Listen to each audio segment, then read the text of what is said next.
በእኔ በኩል ያስዋቸውን መረጃዎች ላስቀድምና ወደ አንተ መለሳለሁኝ። ዛሬ በተለይ አማራ ክልል ካሉት ትልልቅ ክስተቶች መካከል ምናልባት አንደኛው በቡሬ ዙሪያ ቁጭ ከተማ አካባቢና በቡሬ ዙሪያ አጠቃላይ ከባድ መሳሪያ ላይ ጥቅም ላይ የሚውልበትን ጨምሮ ከፍተኛ ውጊያ የተደረገ ነው የሚል መረጃ ደርሶናል። ይሄ ውጊያ በከባድ መሳሪያ ድብደባ ነው የተጀመረው ይላሉ። ንጋት ጀምሮ ይህን መረጃ እስከምንሰጥበት ጊዜ ድረስ ይሰማል። የመሳሪያው ተኩስ ከባድ መሳሪያው ተኩስ በአጎራባች ያሉ ከተሞችና ርቀት ያላቸው ከተሞች ሳይቀር ይሰማል ብለው የገለጹልን አሉ። ቡሬ 27-28 ኪሎ ሜትር ገደማ ነው ከቁጭ ምትርከው። ስለዚህ ቡሬ መሰማቱ ብዙ ላይ ደንቅ ይችላል።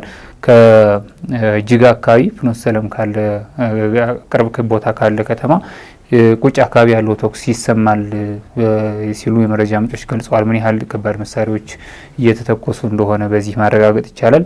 በጣም ሰፊ ቦታዎችን የሸፈነ ውጊያ ነው እየተደረገ ያለው ነው የሚሉት። ይህንን እንግዲህ ከአካባቢው የወጡና ቀደም ሲል የደወልንላቸው እንጂ አሁን ላይ አካባቢው የስልክ አገልግሎቱም ተቋርጧልና ምን ያህል የውጊያ ቀጠና እንደሆነ በዚህም መገንዘብ ይቻል ይሆናል። የስልክ አገልግሎት ተቋርጧል። ቁጭ ከተማ ከሚገኙ የተቋማት መካከል ቁጭ ጤና ጣቢያ እንዲሁም ደግሞ ሆሮ ሶቃ ትምህርት ቤት ከባድ መሳሪያዎች ካረፉባቸው ወይም ደግሞ የከባድ መሳሪያ ድብደባ ሰለባ ከሆኑ አካባቢዎች መካከል ናቸው ብለውናል። የምን ያህል ነው ተቋማት ላይ ያደረሰው ጉዳት የሚለውን ማረጋገጥ አልተቻለም። በተጨማሪም መድኃኔዓለም ቤተክርስቲያን አጠገብም እንደዚሁ ከባድ መሳሪያ ተተኳሽ ማረፉን ነው የመረጃ ምንጮች የሚገልጹት። እንግዲህ የጉዳቱን መጠን በሌላ ክፍለ ጊዜ ልንመለስበት እንሞክራለን።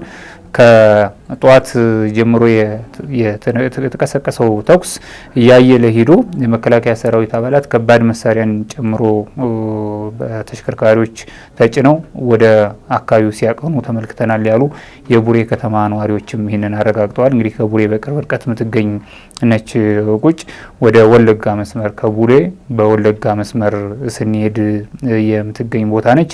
ባለፈውም በ08 ጥቅምት 8 ማለት ነው ባንጃ ተራራ ላይ እዚሁ ቁጭ ከተማ አካባቢ ባንጃ ተራራ ላይ ከባድ የሆነ ውጊያ ተደርጎ እንደነበረ የዚህ ውጊያ መነሻ በወቅቱ ደፈጣ ተጥሎ እንደነበረ የመረጃ ምንጮች እንደ ተጨማሪ መረጃ ነግረውናል። ዛሬ ግን የተለያዩ ቦታዎችን ነው ሸፍኖ እየተደረገ ያለው። በተለይ ዛልማ አካባቢ ተጠናክሮ ተኩስ የካሄድበት የነበረው እንደሆነ ነው የመረጃ ምንጮቻችን የሚገልጹት። እንግዲህ በአካባቢው ላይ ፋኖ ከሰሞኑ ቡሬ አካባቢ የነበረውን ውጊያ የውንድጊን በተለይ ስናነሳ ነበረ እና በዙሪያው በቡሬ ከተማ ዙሪያ ነው የሚገኙት በሚል ከተማው ውጥረት ነው የሰነበተው። ዛሬ እንግዲህ በዚህ በ28 ኪሎ ሜትር ላይ በሚገኘው ቁጭ ከተማ ምዕራብ ጎጃም ቡሬ ውጊያው እንደቀጠለ እንደሆነ ነው የመረጃ ምንጮቻችን የገለጹት። በለጠ የተቋማቱ ላይ ያለው ጉዳት እና በሰው ላይ የሚያደርሰው ጉዳት ካለ በሌላ ክፍለ ጊዜ መረጃውን አጣርተን ለመምጣት እንሞክራለን። እንዳልኩት የስልክ አገልግሎትም ተቋርጦ የሚገኝ ስለሆነ መረጃውን በውል ከዚህ የበለጠ አጣርቶ ዝርዝር መረጃ ማቅረብ አልተቻለም። ወደ አዊ ዞን ስንቆይ በአዊ ዞን አዲስ ቅዳም ከተማ የፋግታ ወረዳ ማለት ነው ትናንትና ዛሬ የሚደረግ የሚኒሻ ፖሊስና የህዝብ ፖሊስ ማለት ነው እንዲሁም የአድማ ብተና ስብሰባ ወረዳው ጠርቶ ነበር ይላሉ። አዲስ ቅዳም ከተማ ገብተው እንዲገኙ በሚል ትናንት ገብተው ትናንት ተጀምሮ ዛሬ የሚቀጥል ነበረ ስብሰባው ነው የሚሉት። ነገር ግን በዚህ በተጠራው ስብሰባ ላይ የተገኘ የፖሊስም ሆነ የሚኒሻ አባል ባለመኖሩ ስብሰባው ሳይካሄድ እንደቀረ ይገልጻሉ። እንግዲህ ከዚህ ቀደም አዲስ ቅዳም አካባቢ ወደ ሰከላ አቅራቢያ አጎራባች አካባቢዎች ላይ በነበረው ውጊያ የሚኒሻ አባላት ከፋኖ ጋር ከሆነማ እኛ ልጆቻችን ወንድሞቻችን ጋር እንደምን ተዋውቱልናላችሁ በሚል መበተናቸውን መዘገባችን የሚታወስ ነው። በለጠ እንግዲህ አካባቢው አስተዳደር ይህንን ስብሰባ ቢጠራም በስብሰባው ላይ ግን ሰዎች ሳይገኙ ስለቀሩ ስብሰባው ሳይካሄድ ቀርቷል ነው የሚሉት የመረጃ ምንጮቻችን። ወደ አዴት ስንሄድ አዴት አሁንም ተቋማት አለመከፈታቸው ያው ዝግ እንደሆነም በተለይ የሆስፒታሉ ስራ ለመጀመር ችግሩን እያባባሰው እንደሚገኝ፣ ሐኪሞችም ወደ ስራ መመለስ እንዳልቻሉ እንዲሁም የሆስፒታሉ የአዴት ሆስፒታል ስራ አስኪያጅ ለክልሉ ጤና ቢሮ ደውሎ እንደነበርና ነገር ግን መፍትሄ የምንሰጥበት ሁኔታ ውስጥ አይደለንም የሚል ምላሽ እንደተሰጣቸው ነው የመረጃ ምንጮች የሚገልጹት። በተቋማት ውስጥ ያሉት ለሕክምና አስፈላጊ የሆኑ ማሽኖችና መድኃኒት መወሰዳቸውን ከሆስፒታሉ ግቢ ወጥተው ሲሄዱ መመልከታቸውን ተጭነው ማለት ነው። ይህንን ያደረጉት ደግሞ የመንግስት አካላት እንደሆኑ እንደገለጹልንና ሐኪሞችም አንዳንዶቹ ወደ ገጠር አካባቢዎች መሰደዳቸውን ከቀያቸው መውጣታቸውን ስንገልጽ ነበር። 3 ሐኪሞችም ታፍኖ ተወስደዋል በመከላከያ በወቅቱ። እስካሁን የት እንዳሉ አልታወቀም። ምናልባት ግን በመከላከያ በካምፕ ውስጥ ሊኖሩ ይችላሉ። ምክንያቱም የታሰሩ ሰዎች በአብዛኛው እዛ እንደሚገኙ እናውቃለንና ሲሉ ይገልጻሉ። በትናንትናው ዕለት እንግዲህ በአዴት ከተማ ስብሰባ ተደርጎ እንደነበረ ስብሰባው ደግሞ ወደ ካምፕ ሄደው ስብሰባ እንዲቀመጡ የተደረጉ የሀገር ሽማግሌዎችና የሃይማኖት አባቶች ናቸው። እንግዲህ መከላከያ በአካባቢው እነሱን ቀድሞ ማወያየት ፈልጎ ይሆናል። መከላከያ ነው ይህንን ያደረገው ነው የሚሉት። በዚህም የሀገር ሽማግሌዎችና የሃይማኖት አባቶች ተወካዮች ያለውን ሁኔታ በዝርዝር አስረድተዋል ይላሉ። በተለይ በሲቪሊያን ላይ ወይም በንጹሃን ላይ የተፈጸሙ ነገሮችን በቤተ ክርስቲያናት ላይ በጤናና በሌሎችም የሕዝብ ተቋማት ላይ የሆነውን በዝርዝር እንዳስረዱ ይገልጻሉ። በመከላከያ ሰራዊት በኩል እንግዲህ አንዳንዶቹ የሚጣሩ ናቸው በሚል መልስ ሰጥተዋል ነው የሚሉት። በተለይ ከዚህ ጉዳይ ጋር ካነሳችሁት ጉዳይ ጋር የተሳተፉ አባላት ላይ እርምጃ እንወስዳለን የሚል ነው። ነገር ግን ከዚህ በፊትም በተመሳሳይ በስብሰባዎች እንደዚህ አይነት ቅሬታ ሲቀርብ ይህን መልስ ሰጣችሁ ነበረ። እስካሁን የጠየቃችሁት አባላችሁ አለው የሚል ጥያቄም መልሰው ለማንሳት እድሉ እንደነበራቸው ነው የመረጃ ምንጮች የሚገልጹት። እንግዲህ በዚህ ጉዳይ ላይ ከስብሰባው ማግስት የሚለወጡ ነገሮች ካሉ እናያለን። ትናንት ነበረ ስብሰባው የተደረገው። እስካሁን ግን አዴት አሁንም ተቋማት ስራ ያልጀመሩባት ከተማ እንደሆነች ነው፣ ጭር እንዳለች ነው ማለት ይቻላል። ደብረ ማርቆስም በተመሳይ ካለፈው ውጊያ ወዲህ ሆቴሎች፣ ሱቆች፣ መስሪያ ቤቶች እንዳልተከፈቱ አልፎ አልፎ ብቻ ባጃጅ ሲንቀሳቀሱ እንደሚታይና የሰዎች እንቅስቃሴ በእግር በአንጻሩ እንዳለ፣ ከዛ ውጭ ግን ምንም የተለየ የእንቅስቃሴ እንደሌለ ነው የመረጃ ምንጮች የሚገልጹት። ወደ ሸዋ አካባቢ ስንሄድ ደብረ ብርሃን ከደብረ ብርሃን 17 ኪሎ ሜትር አካባቢ ወደ ጣርማበር አቅጣጫ ማለት ነው ቀይት የምትባል ቦታ በተለይ ልዩ ስሟ ሙሽ የምትባል ቦታ ላይ በትናንትናው ዕለት ውጊያ እንደነበረ ነው የሚገልጹት። ደፈጣ ተጥሎ ስለነበረ ይህን ተከትሎ ውጊያ ነበረ ይላሉ። እንግዲህ ከመከላከያና ፖሊስ ከፋኖ ኃይሎች ጋር ነው ውጊያውን ያደረጉት ይላሉ። በዚህ ምክንያት ከከተማው በቅርብ ስለነበረ ደብረ ብርሃን አካባቢ ከተማው ላይ ያለው እንቅስቃሴ ምን ይመስላል የሚልም ጥያቄ አቅርበን ነበር። ከተማው ላይ ከሰሞኑ ከነበረው ሁኔታ አንጻር መፋዘዝ ነው የሚታየው። ከተማውም ይህንን በተመለከተ ሲነጋገር ብዙ ወጣቶች ይህንን ሰምተዋል ይላሉ የመረጃ ምንጮች። ከዚህ ጋር በተገናኘ ምናልባት በለጠ ተጨማሪ ካሉ ወደ በኋላ ላይ ታቀርባቸዋለን። ወደ መራኛም ስንሄድ መራኛ እንደዚሁ ከባድ መሳሪያ ተኩሶች ይሰሙ ነበረ፣ ሌሊቱን ማለት ነው። መራቤቴ የቀጠና መራኛ፣ ሜዳ መራኛ በተለይ አንዲ ቢሎ፣ አገማ፣ ሸረርና ድምድም አካባቢ ነው ከባድ መሳሪያዎች ሲተኮሱ የነበረው። ለዚህ መነሻ ደግሞ በአካባቢው ላይ የሞተ ሰው ወይም ደግሞ በአካባቢው የሚታወቅ ሰው ሞቶ ስለነበረ ከዚህ ጋር የተገናኘ ተኩስ ነበር ነው የሚሉት። እንግዲህ ይህንን በተመለከተ ተጨማሪ መረጃዎች የሰውየውን ማንነት አልገለጹም። በዚህ ምክንያት ተኩሱ ሲሰማ ነው ይህን ምላሽ ሲሰጥ የነበረው የሚል ነው የመረጃ ምንጩ የሚገልጹት።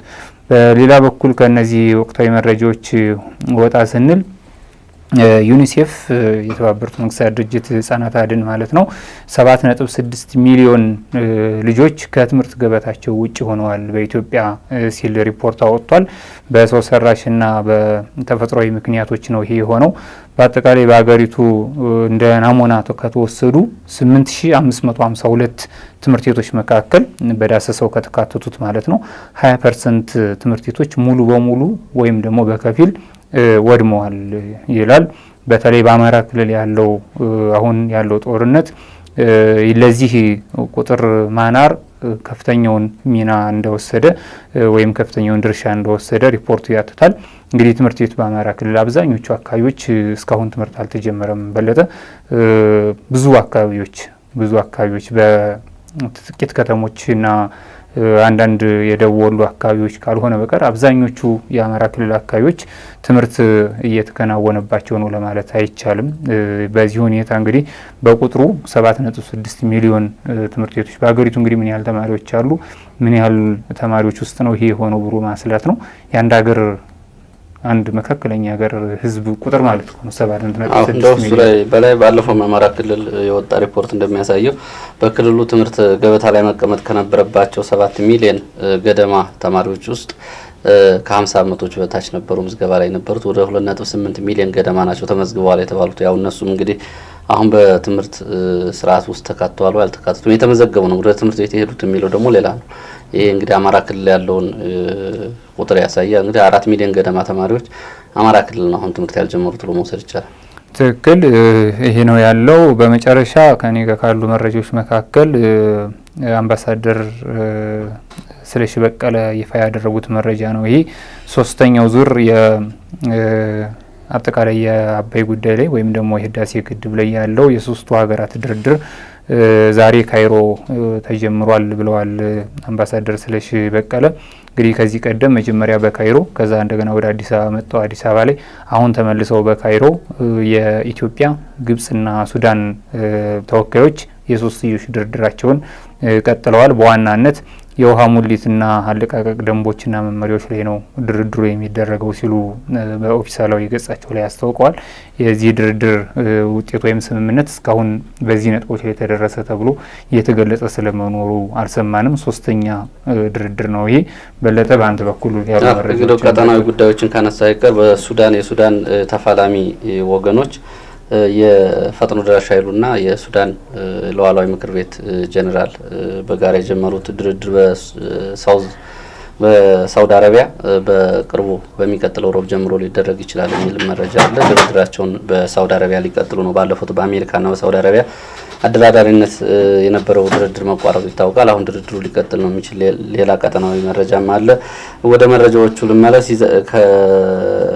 አንተ ካቀረብካቸው መረጃዎች ተጨማሪ ነው መራኛ አካባቢ አገማ ተብሎ የሚጠራው አካባቢ አሁን በዚህ ሰዓት የተኩስ ልውውጥ እንዳለ ነው የመረጃ ምንጮቹ የገለጹት። በከተማ ሌሎች አካባቢዎችን ፍጥጫ አለ። ደብረ ብርሃን ይሄ ሙሸ ተብሎ የሚጠራው አካባቢ ትላንት የነበረውን የተኩስ ልውውጥ ተከትሎ በመከላከያ አድማ ብተናና በፖሊስ አባላት ላይ የህይወት ጉዳት ደርሷል። ይህን ተከትሎ በከተማው አካባቢ ሚሊሻዎች የሌሊት ጥበቃ ጭምር ሲያደርጉ ነበር። ደብረ ብርሃን ይሄ አሁን የተገለጸው አካባቢ ከደብረ ብርሃን ከተማ እስከ 17 ኪሎ ሜትር የሚርቅ ቢሆንም አሁን ባለው የከተማ አስተዳደሩ ክልል ውስጥ ቀበሌ እንደሚገኝ አካባቢ ነው ብለዋል የመረጃ ምንጮች። በዚህ ምክንያት ከተማው ውስጥ ሌሊቱን ሁሉ ውጥረት ነበረ። በሁሉም የከተማ በሮች አካባቢ ሚሊሻዎች በተጠንቀቅ ቆመው ነበር ሲሉ ነው የመረጃ ምንጮቹ የጨመሩት። ወደ መረጃዎቻችን ስንሄድ የያዝኳቸው መረጃዎች ጠዋት በደብረ ታቦር ከተማ ፊታውራሪ ገብርዬ ክፍለ ከተማ ሐሙስ ገበያ አካባቢ የፋርጣ ወረዳ ሚሊሻ ጽሕፈት ቤት አካባቢ ተኩስ ልውውጥ መኖሩ ስንገልጽ ነበረ። በዚህ የተኩስ ልውውጥ የሚሊሻና የፖሊስ አባላት ባሉበት ካምፕ ሌሊት ተከበው ነው ተኩስ የተከፈተባቸው። በኋላ መከላከያ ወደ አካባቢ መድረሱንና በዚህም በነበረው ሁኔታ የፖሊስ አባላት ቆስለው ሆስፒታል መግባታቸውን ነው የመረጃ ምንጮች የገለጹት። ጠዋት የመረጃ ጊዜያችን የደረሰ ጉዳት የለም የሚል መረጃ ነበር ያደረስ ነው። አሁን ዘግይቶ የደረሰ መረጃ ግን የጉዳት ተኩስ ልውውጡ በጣቢያው ላይ ከበባ ተደርጎ ነው ተኩስ የተከፈተው። በኋላ መከላከያ ወደ አካባቢው ስለመግባቱ ነው። ይሄ ደብረታቦር መሀል ከተማ ያለ ቦታ ነው። ደብረታቦር ከተማ ይህንን ነው የዘገባ ማስተካከያም ደግሞ ተጨማሪ መረጃ ሆኖም ሊታይ ይችላል። በዛው በደብረታቦር ቀጠና እስቴ የሚወስደን መረጃ አለ። እስቴ አካባቢ የአካባቢው አስተዳዳሪዎች ተይዘው ስለመወሰዳቸው ነው መረጃዎች የወጡት። የእስቴ ወረዳ የፖለቲካ ድርጅት ወይ ድርጅት ጉዳይ ኃላፊ ብልጽግና ኃላፊ አቶ አየነው አስማረ እንደዚሁም ደግሞ ሌላው የወረዳ ምክትል አስተዳዳሪና ከጸጥታም አካባቢ ሚሊሻና ፖሊስም የሚሉ መረጃዎች አሉ። እነዚህ ተወስደዋል ብለዋል። በዋናነት የሁለቱን ግን የመረጃ ምንጮቻችን ከቦታው አረጋግጠናል ብለዋል። የወረዳውን የብልጽግና ኃላፊና የምክትል አስተዳዳሪው ተይዘው ስለመወሰዳቸው የተገለጸው። ይህን ማን እንዳደረገው ግን የተገለጸ ነገር የለም። ምናልባት እንግዲህ በአካባቢው ባለፈው ለዚህ ቀጠና ከደብረ ታቦር ወደ ባህር ዳር ሲጓጓዙ የነበሩ የሲቪልና የወታደራዊ አመራሮች ላይም ግድያ መፈጸሙ እናስታውሳለን። በዛ ላይ ጥቃት ከዛ ጋር የተያያዘ ሊሆን እንደሚችል ነው የመረጃ ምንጮቹ የገመቱት። በአካባቢው ያለ እንቅስቃሴ ነው። ትናንትናም በዚሁ ቀጠና እንግዲህ የመከላከያ አባላት ከአለምበር ተነስተው ወደ አሪንጉ ቀበሌ አካባቢ የነበረ እንቅስቃሴ ተኩስ ልውውጥ ነበረ። ቆይቶም ቄስ ጥራ ተብሎ የሚጠራው አካባቢ ከባድ መሳሪያ ድብደባ ነበር። በዛም ከፍተኛ ጉዳት ስለመድረሱ የመረጃ ምንጮች ገልጸዋል። ሌላ ከዚህ ጋር የተያያዘ ስማዳም እንደዚሁ የፖለቲካ ዘርፍ ኃላፊ እንደዚህ ተይዘው ተወስደዋል የሚል መረጃ አለ። ይህን መረጃ ደጋግመን ለማጣራት ሙከራ እያደረግን ነው። ደስቴ ያለው ግን በዚህ ልክ የተገለጸ ነው። እንግዲህ ካሁን በፊት የወረኢሉ የጃማና የአካባቢው የፖለቲካ ተሿሚዎች በፋኖ ኃይሉ ተይዘው ስለመወሰዳቸው ተከታታይ መረጃዎችን ስናደርስ ነበር። ይህን መረጃ እንግዲህ እየተከታተልን የምንመለስበት ነው የሚሆነው። ተይዘው ስለመወሰዳቸው ዛሬ ከአካባቢው የደረሰን መረጃ ያሳያል። ሌላ ዛሬ ከጠዋቱ 10 ሰዓት ተኩል ጀምሮ ሌሊት ማለዳው ሊባል ይችላል እንግዲህ እንደየሁኔታው እንዳገላለጹ ወደ ንጋት 10 ተኩል ጀምሮ በበረሃት ወረዳ ከባድ ውጊያ እንደነበርና አሁን ይህን መረጃ እያደረስን እስካለንበት ሰዓት ድረስ ውጊያው እንደቀጠለ እንደሆነ ነው የመረጃ ምንጮች የሚገልጹት። በዚህ በተለይ ከተማው አካባቢ የቻይና ካምፕ ላይ በነበረው የመከላከያ ካምፕ ላይ ጥቃት ተከፍቶ ነው ውጊያ እየተቀሰቀሰው። በጥቃቱ ከፍተኛ ጉዳት መድረሱን ውጊያው እስከዛ ድረስ መቀጠሉን በዚህ ውጊያ በመከላከያ ላይ መከላከያ አባላትም በፋኖ ኃይሎች ላይም ጉዳት ደርሷል። ቁጥር ዝርዝር መረጃ ያስቀመጡ የመረጃ ምንጮች አሉ። እሱ እንግዲህ ወደፊት ተጣርቶ የሚቀርብ ይሆናል። በዚህ ምክንያት አሁን ድረስ ከባድ መሳሪያ ድብደባ በአካባቢው ቀጥሏል ነው የሚሉት አንዳንድ የመረጃ ምንጮች። በተለይ ከ6 ሰዓት እስከ 7 ሰዓት በነበረው አሁን ከሰዓታት በፊት ማለት ነው የነበረውን ሁኔታ ሲገልጹ የአየር ጥቃት ጭምር ተፈጽሟል በአካባቢው ብለው ይገልጻሉ። ሌሎች የመረጃ ምንጮች ደግሞ አይደለም ከባድ መድፎች ናቸው በአካባቢው በተከታታይ ሲተኮሱ የነበሩት የአየር ጥቃት ነው ለማለት በሰማይ ላይ የተመለከትነው ነገር የለም ነው የሚሉት የመረጃ ምንጮች። ዞሮ ዞሮ በአካባቢው ከባድ መሳሪያ በምን ያክል ደረጃ ጥቅም ላይ እየዋለ እንደሆነ የሚያሳይ ነው። እንግዲህ ይህንን አካባቢ በተመለከተ ከሳምንት በፊት በአካባቢው ተከታታይ የድሮን ጥቃቶች ተፈጽመው ከ22 በላይ ሰዎች ስለመገደላቸው መረጃ ስናደርስ ነበረ።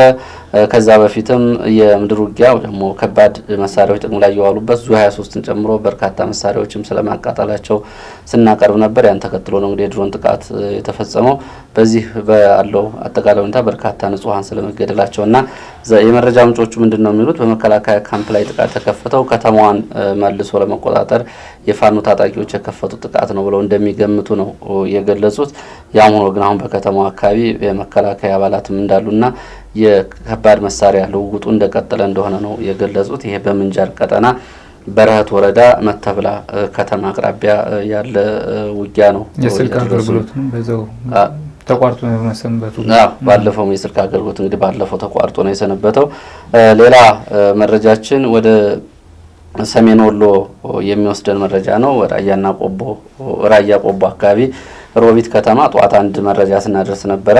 በአካባቢው ግን አሁን ከባድ ፍጥጫ መኖሩን ነው የመረጃ ምንጮች የገለጹት። ለዚህ ደግሞ ማሳያ ነው የሚሉት የመረጃ ምንጮቹ ትላንትና ማታ ከምሽቱ 2 ሰዓት ጀምሮ በርካታ የፋኖ አባላት ወደ ከተማው ገብተው በከተማው ማደራቸውን ተከትሎ አሁን ከሁለት አቅጣጫ ከወልዲያ በተለይ ካሎሃና ከቆቦ አቅጣጫ በርካታ ብረት ለበስ ተሽከርካሪዎች ወደ ከተማዋ በመጠጋታቸው ነው ይላሉ። ይሄም ሆኖ ይላሉ የመረጃ ምንጮቻችን፣ ይሄም ሆኖ አሁን ሮቢት ከተማ ላይ የመከላከያ አባላትም የመንግስት ጸጥታ አባላትም ሆኖ የፋኖ ኃይሎች አይታዩም። ሌሊቱን ነው ይሄ ሆነው። ሆኖም ግን በከተማዋ አቅራቢያ ከፍተኛ ፍጥጫ አለ ሲሉ ነው ይህንን የገለጹት። ትላንትና በዚህ አካባቢ የትራንስፖርት አገልግሎት በመከላከያ ተቋርጦ እንደነበርና መከላከያ በአካባቢው ላይ ፍተሻና አሰሳ አድርጋለሁ የግዳጅ ቀጠና የጠፉ አባላቶችን ለመፈለግ በሚል መንገድ እስከ 9 ሰዓት ተዘግቶ እንደነበር ስንገልጽ ነበረ። አሁን በአካባቢው ውጥረት መኖሩን ነው የመረጃ ምንጮቻችን የሚገልጹት። ሰሜን ወሎ በመቄት ወረዳ ፍላቂት ከተማ በተለይ ጨጓሬ መስክ በተባለው ቦታ ትላንትና ከምሽቱ 5 ሰዓት ጀምሮ ለተወሰኑ ሰዓታት የቆየ ተኩስ ልውውጥ ነበር ይላሉ የመረጃ ምንጮቻችን። ይህንን በተመለከተ በአካባቢው የፋኖ አባላት ታይተው ነበረ። በዛ ምክንያት መከላከያ የፖሊስና የሚሊሻ አባላት ወደ አካባቢው ሄደው ነው የተኩስ ልውውጡ የነበረው። በዚህ አንድ ሰው መገደሉን ሰምተናል ብለዋል። በተለይ ለመከላከያና ለሚሊሻ አባላት የመረጃ ስራ ይሰራ የነበረ ሰው ነው በተኩስ ልውውጡ ተገድሏል የሚሉት። በሌሎች ላይም ጉዳት ስለመድረሱ ይገልጹና ተኩሱ ግን ከተወሰኑ ሰዓታት በኋላ ቆሟል ነው የሚሉት። በተመሳሳይ እንግዲህ ከ2 ቀናት በፊት በተመሳሳይ መቄት ፍላቂት ከተማ እንደዚህ አይነት መረጃ ነበረ። በቅኝትና በአሳ ላይ ፓትሮል ያድርጉ የነበሩ የሰራዊት አባላት ላይ ድንገተኛ ጥቃት ተከፍቶ ጉዳት ስለመድረሱ ስንገልጽ ነበረ። ፍላቂት ከከተማው በቅርብ ርቀት የሚገኝ አንድ ጥንታዊ ገዳም አለ፣ ማህሙዝ ገዳም ይባል። ወደዚህ ገዳም አካባቢ በተከታታይ የመከላከያ የአድማ ብተናና ሌሎች የመንግስት የጸጥታ አባላት እየሄዱ በገዳሙ አባቶች ላይ ጫና እየፈጠሩ እንደሆነ ነው የሚገልጹት። ምክንያቱ በተመሳሳይ ጠዋት አባይ ያዕቆብ ገዳም ተብሎ እዚህ አባይ በረሃ ላይ ወግዴ አካባቢ ስናቀርበው ከነበረው አንጻር የፋኖ ኃይሎች በዚህ ይገኛሉ በሚል ነው የገዳሙ አባቶች ላይ ጫና እየደረሰው። በዛሬው ዕለት እንኳ 4 ተሽከርካሪ ሙሉ የመከላከያ አባላት ወደ ገዳሙ አቅራቢያ ተጠግተው ተመልክተናል ነው የሚሉት። በዚህ ምክንያት እንግዲህ እንደዚህ አይነት ገዳማትና ቅዱስ ቦታዎች ላይ እንደዚህ አይነት ውጊያም ጥቃትም እንዳይከፈት ስጋት እንዳላቸው ይገልጻሉ የመረጃ ምንጮቻችን። እንግዲህ በዚህ ሰዓት የያዝናቸው ዋና ዋና መረጃዎች እነዚህ ናቸው። ሌሎች መረጃዎችን ደግሞ በሌላ መረጃ ጊዜያችን ይዘን እንመጣለን። አመሰግናለሁ በለጠ። የተከበራችሁ ተመልካቾቻችን የዚህ ክፍለ ጊዜ ነጻ አንደበት መረጃዎቻችን እነዚህ